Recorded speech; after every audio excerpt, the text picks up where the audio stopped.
toutes et bonjour à tous. Les premiers chrétiens avaient-ils, oui ou non, un collège central? La proclamation de la bonne nouvelle par toute la terre exige un effort concerté, accompli dans l'unité. C'est cette sorte d'unité qui régnait parmi les chrétiens du premier siècle, du temps où l'apôtre Paul écrivait ce qui suit à la congrégation de Philippe en Macédoine. Seulement, conduisez-vous d'une manière digne de la bonne nouvelle au sujet du Christ, afin que, soit que je vienne vous voir, soit que je reste absent, j'entende parler de ce qui vous concerne et apprenne que vous tenez ferme dans un même esprit, luttant côte à côte et d'une même âme pour la foi de la bonne nouvelle.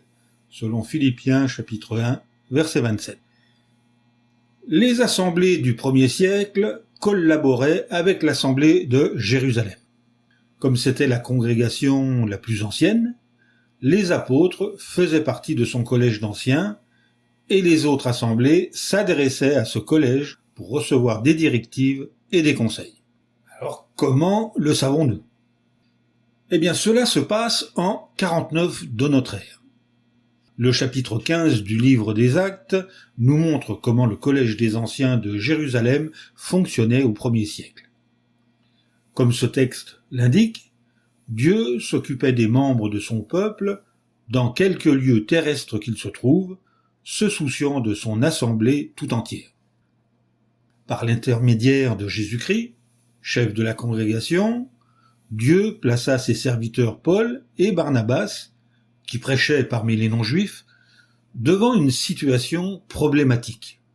Fallait-il exiger que les gentils qui se tournaient vers le christianisme se fassent circoncire avant de les accepter dans l'assemblée? Certains chrétiens d'origine juive répondirent par l'affirmative. C'est pourquoi l'apôtre Paul et quelques autres allèrent soumettre le problème à Jérusalem, où résidaient les autres apôtres et les anciens de la congrégation.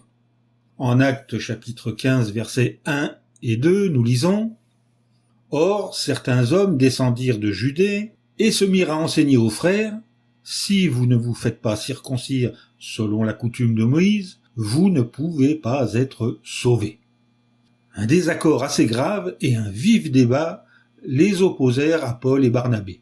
On décida alors que Paul, Barnabé et quelques autres monteraient à Jérusalem vers les apôtres et les anciens pour parler de cette question. Quand tout le collège fut réuni, Paul et Barnabas soulevèrent la question. Une discussion s'ensuivit au cours de laquelle Pierre évoqua comment l'Esprit Saint avait dirigé les événements dans le cas de Corneille, le premier converti parmi les non-juifs, selon Actes chapitre 10. Puis Paul et Barnabas témoignèrent dans le même sens. C'est ainsi que l'Esprit Saint rendit témoignage de la volonté de Dieu en la matière. En Jean chapitre 15 verset 26, il est écrit « Mais l'assistant, l'Esprit Saint que le Père enverra en mon nom, celui-là vous enseignera toutes choses et vous rappellera toutes les choses que je vous ai dites. » Afin de régler la question d'une manière biblique, l'Esprit de Dieu agit sur Jacques, demi-frère de Jésus, en rappelant à son attention le texte d'Amos chapitre 9 versets 11 à 12 et en l'enseignant pour qu'ils en saisissent le sens de cette prophétie, selon Jean chapitre 14 verset 26. C'est ainsi que l'affaire fut réglée et le fut en fait par l'Esprit Saint. On écrivit donc une lettre à toutes les assemblées pour leur donner des directives conformes à la volonté divine, selon le livre des Actes au chapitre 15, les versets 22 à 29. Finalement, cette lettre fut distribuée et lue dans toutes les assemblées de l'époque.